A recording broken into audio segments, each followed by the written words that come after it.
Liberty summer camp से लौटती है। वो शांत, किताबों की दीवानी और अपनी ही दुनिया में रहने वाली लड़की है। उसकी माँ मिशेल उसे लेने आती है। रास्ते में मिशेल बताती है कि वो एक नया बॉयफ्रेंड जॉन के साथ रह रही है।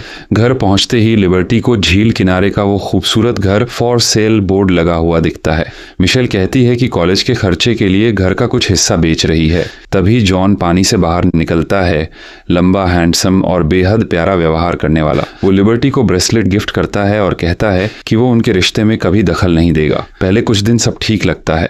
जॉन मीठे पानी पर रिसर्च करने वाला वैज्ञानिक है, मिलनसार है और लिबर्टी की बातों में दिलचस्पी लेता है। लेकिन धीरे धीरे लिबर्टी को कुछ अजीब लगने लगता है। रात को वो जॉन को बिना कपड़ों के घूमते देखती है। वो उसके कमरे के बाहर खड़े होकर उसे घूरता है। एक दिन वो जॉन को अपना पसीना पीते हुए पकड़ लेती है। नाव पर जाते वक्त जॉन उसके पीरियड्स का खून चाट लेता है। फिर वो बाथरूम में घुसकर उसके कपड़े सूंघता है। लिबर्टी अपनी माँ को चेतावनी देती है, लेकिन मिशेल उसे नहीं सुनती।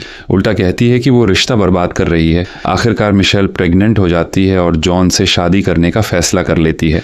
एक रात लिबर्टी देखती है कि जॉन झील में अजीब नारंगी रोशनी की तरफ चल रहा है। फिर वो अपनी माँ को बेसमेंट में पानी के टैंक में बंधी हुई पाती है। जॉन सच बोलता है। वो इस धरती का इंसान नहीं है। उनके ग्रह का पानी खत्म हो चुका है। वो धरती के इंसानों के शरीर का इस्तेमाल करके अपनी प्रजाति को बचाने की कोशिश कर रहा है। वो अपना असली रूप दिखाता है, जो बेहद खौफनाक है। लिबर्टी किसी तरह नमक फेंककर उसे जला देती है और माँ को बचाकर भागती है, लेकिन जल्द ही वो पकड़ ली जाती है। उसे एक टैंक में बंद कर दिया जाता है, जहाँ कई और लड़कियां भी कैद हैं। लिबर्टी शुरू से ही सही थी। उसे शक था। उसने अपनी माँ को बार बार बताया, लेकिन किसी ने उसकी नहीं सुनी। कभी कभी सच्चाई सामने आने पर भी बचाव नहीं हो पाता, क्योंकि सबसे करीबी इंसान भी आपको नहीं मानता।